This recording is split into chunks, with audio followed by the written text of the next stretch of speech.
চিল আমাদের পরিচিত একটি শিকারী পাখি, যা তার তীক্ষ্ণ দৃষ্টি এবং ওড়ার অসাধারণ কৌশলের জন্য পরিচিত। চিল অ্যাক্সেপিট্রেডে পরিবারের অন্তর্ভুক্ত একটি পাখি। এদের চেনার প্রধান উপায় হল এদের লম্বা ডানা এবং মাছ ধরার নৌকার হালের মতো চেরা লেজ। চিল সাধারণত উঁচু আকাশ থেকে মাটির দিকে নজর রাখে এবং খুব দ্রুত গতিতে ডাইভ দিতে পারে। চিলের শিকার করার পদ্ধতি অত্যন্ত নিখুঁত এবং কার্যকর। মানুষের তুলনায় চিলের দৃষ্টিশক্তি কয়েক গুণ বেশি প্রখর। এরা আকাশ থেকে কয়েক ফুট নিচে ঘাসের মধ্যে থাকা ছোট ইঁদুর বা পানির নিচের মাছও স্পষ্ট দেখতে পায়। চিল শিকারের খোঁজে অলসভাবে আকাশে গোল হয়ে চক্কর দেয়।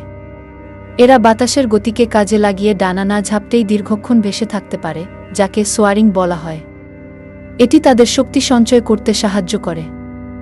যখনই চিল কোনো শিকার দেখতে পায়, তখনই এটি তার ডানা গুটিয়ে তীরের মতো দ্রুতগতিতে নিচের দিকে নেমে আসে।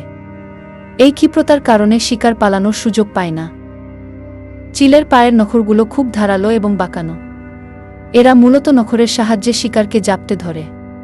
শিকার যদি মাছ হয়, তবে চিল পানির উপরিভাগ থেকে ছো মেরে তা তুলে নিয়ে যায়। এরপর নিরাপদ কোনো স্থানে বসে তাদের হুকের মতো বাঁকানো ঠোঁট দিয়ে ছিঁড়ে খায়। চিল সুযোগ সন্ধানী শিকারী। এদের খাদ্য তালিকায় রয়েছে ছোট ইঁদুর, কাঠবিড়ালি বা ব্যাঙ, পুকুর বা নদীর মাছ, ছোট পাখি বা পাখির ছানা। অনেক সময় এরা মরা পশুপাখি বা আবর্জনা থেকেও খাবার সংগ্রহ করে পরিবেশ পরিষ্কার রাখতে সাহায্য করে। চিল অনেক সময় অন্য পাখির মুখ থেকে খাবার ছিনিয়ে নিতেও ওস্তাদ। বিশেষ করে গাংচিল বা অন্য ছোট শিকারী পাখির কাছ থেকে এরা ছো মেরে খাবার কেড়ে নেয়।